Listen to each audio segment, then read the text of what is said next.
আসসালামু আলাইকুম, কেমন আছেন সবাই? আজকে আরো কিছু টিপস দেই সাজেক ট্যুরের জন্য।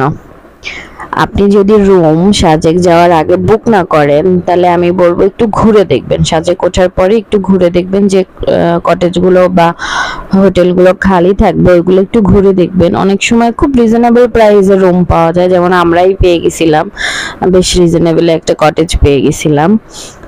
আর খাবারের বিষয়টা হচ্ছে, কটেজের সঙ্গে যদি আপনার খাবার ইনক্লুডিং না হয় তাহলেও ঘুরে দেখবেন যে কোথায় আসলে খাবারটা একটু রিজনেবল, কারণ ওখানে খাবারটা একটু আমার মনে হয়েছে একটু এক্সপেন্সিভ।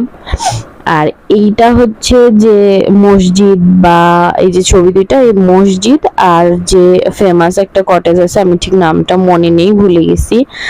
আর যে ছবিটা ছিল ওইটা হচ্ছে ওই হেলিপ্যাডের পাশে, ওখানে হচ্ছে বিকেলে ছোট ছোট স্টল বসে, যে স্টলগুলোতে আসলে বেশ কিছু খাবার দাবার পাওয়া যায়। কিন্তু আমি ওইখানে যে একটা ধোকা খাইছি, সেইটা হচ্ছে বাঁশকুড়োল দিছিলাম, যেহেতু এত ভিডিও দেখছি বাঁশকুড়োলের, এত রেসিপি দেখছি, তো বাঁশকুড়োল দিচ্ছি খাওয়ার জন্য, আমি একটুও খাইতে পারি নাই, একদম মজা লাগে না আমার কাছে।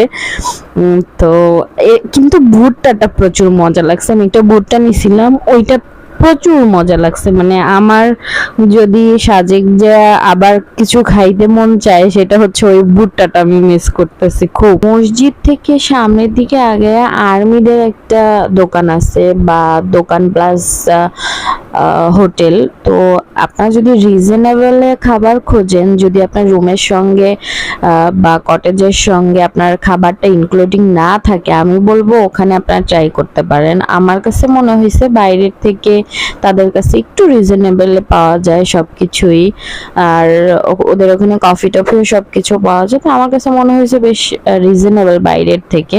তো আপনারা ঘুরে দেখতে পারেন, যেখানে আসলে রিজনেবল পান। সবসময় সব জায়গায় একই রকম প্রাইস থাকবে তা না, তারপর আপনার ঘুরে দেখবেন। আমি বলবো কি, যে কোনো জায়গায় ট্যুরে যাওয়ার সময় না ঘুরে দেখা উচিত, যে এই জায়গার থেকে অন্য কোথায় বেশি বা কম, এই জিনিসগুলো ঘুরে দেখা উচিত, কারণ আইডিয়া হয়, বা অনেক সময় রিজনেবলও পাওয়া যায়। তো আমি বলবো ঘুরে দেখবেন। আর এর পরের ভিডিওতে আমি চেষ্টা করব, যারা বাইকে যাচ্ছেন তারা কোথায় কখন কোন টাইমে থাকবেন, আর আপনাদের ঠিক কি কি নিতে হবে, কি কি লাগবে জমা দেওয়া, বা আপনারা কোন টাইমে কোথায় উপস্থিত থাকলে স্কাউট পেয়ে যাবেন, এই জিনিসগুলো আমি বলে দেওয়ার চেষ্টা করব। কারণ আপনি সাজেক যাচ্ছেন, যদি স্কাউট মিস হয় তাহলে আপনি আসলে ওই দিন আর যেতে পারতেছেন না।